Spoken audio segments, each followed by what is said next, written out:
Jake Harris, a young urban explorer and amateur documentary filmmaker.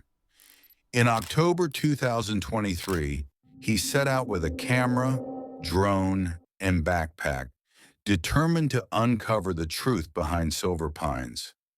His YouTube channel was small, but he had a knack for telling creepy stories, and this one had potential. As Jake trekked through the rusted gates and crumbling streets, he documented eerie sights, houses with furniture still intact, plates on the table, toys on the floor. It was like the people had vanished mid-sentence. But what really caught his attention was the clock tower in the center of town. Its large hands were stuck at 317. Strangely, every clock in every home he entered was also frozen at 317.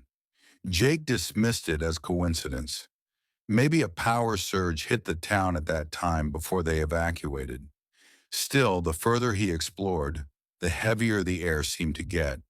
Thicker, quieter. Birds stopped chirping. Wind stopped blowing. Even his drone lost signal. And then he heard it. A scream, distant from the woods, raw and panicked. He froze.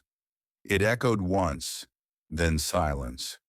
Jake called out, but no reply came. He chalked it up to a fox or some animal until he noticed something chilling. Footprints. Bare, muddy human footprints, small like a child's, leading from the forest to a nearby house. He followed them cautiously. The house was darker than the others, its windows covered in soot. Inside, dust hung in the air like fog. On the wall, scratched in what looked like dried blood, were the words, "Don't let it hear you." Jake's hands trembled. His camera caught everything. His rapid breathing, his whispered thoughts, the rising panic. But the worst was yet to come. The upstairs floor creaked.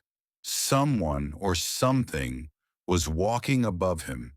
He backed out of the house, heart pounding, but as he turned, he saw something that stopped him cold. A figure standing by the clock tower, pale, still, head tilted, watching. Jake ran. He sprinted down the overgrown road, past the decaying church, past the houses toward the woods. But the path had changed.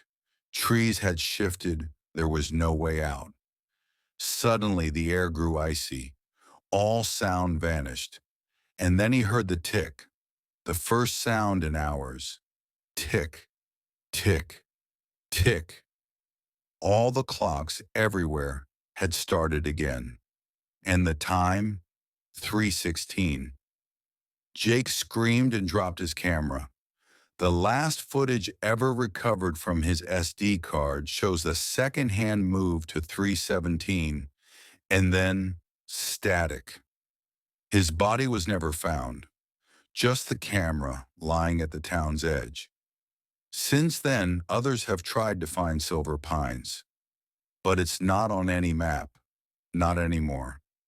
Locals say you can still hear the ticking on quiet nights, and if you do, don't make a sound, or it will hear you too.